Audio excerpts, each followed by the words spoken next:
കൂത്തുപറമ്പിൽ മന്ത്രി കെ.പി. മോഹനന് അതേ പേരിൽ രണ്ടുപേരാണ് അപരന്മാർ. ചേർത്തല മണ്ഡലത്തിലെ കോൺഗ്രസ് സ്ഥാനാർത്ഥി എസ്. ശരത്, കുട്ടനാട്ടിലെ കേരള കോൺഗ്രസ് എം സ്ഥാനാർത്ഥി ജേക്കബ് എബ്രഹാം, അങ്കമാലിയിലെ LDF സ്ഥാനാർത്ഥി ബെന്നി മൂഞ്ഞേലി, അഴീക്കോട്ടെ ലീഗ് സ്ഥാനാർത്ഥി KM ഷാജി, മണ്ണാർക്കാട്ടെ ലീഗ് സ്ഥാനാർത്ഥി N. ഷംസുദ്ദീൻ, തലശ്ശേരിയിലെ UDF സ്ഥാനാർത്ഥി AP അബ്ദുള്ളക്കുട്ടി, പേരാവൂരിലെ സണ്ണി ജോസഫ് തുടങ്ങിയവർക്കും അതേ പേരിൽ തന്നെ അപരന്മാരുണ്ട്. തിരുവനന്തപുരം മണ്ഡലത്തിൽ VS ശിവകുമാറിന് അപരന്മാരായി PG ശിവകുമാറും R. ശിവകുമാറും പത്രിക നൽകിയിട്ടുണ്ട്. പത്തനാപുരത്ത് നടൻ ജഗദീഷിന്റെ അപരൻ VJ ജഗദീഷാണ്. തൃപ്പൂണിത്തുറയിൽ UDFിലെ K. ബാബുവിനും LDFിലെ M. സ്വരാജിനും അപരന്മാരുണ്ട്. ഇടുക്കിയിൽ ഫ്രാൻസിസ് ജോർജും തൊടുപുഴയിൽ PJ ജോസഫും ചവറയിൽ ഷിബു ബേബി ജോണും കാര്യമായ അപരഭീഷണി നേരിടുന്നു. തൃത്താലയിൽ VT ബൽറാമിനെതിരായി വെറും ബൽറാമും ചിറ്റൂരിൽ K. അച്യുതനെതിരായി വെറും അച്യുതനും പത്രിക നൽകിയപ്പോൾ പട്ടാമ്പിയിലെ LDF സ്ഥാനാർത്ഥി മുഹമ്മദ് മൂസിന്റെ പേരിനോട് സാമ്യമുള്ള 3 പേരാണ് പത്രിക നൽകിയിരിക്കുന്നത്.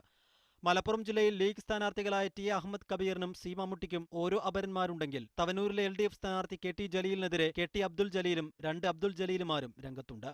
താനൂരിലെ 2 അബ്ദുറഹ്മാൻമാർക്കും അപരന്മാരുള്ളത് ഇരു മുന്നണികൾക്കും തിരിച്ചും മറിച്ചും തലവേദനയാകും.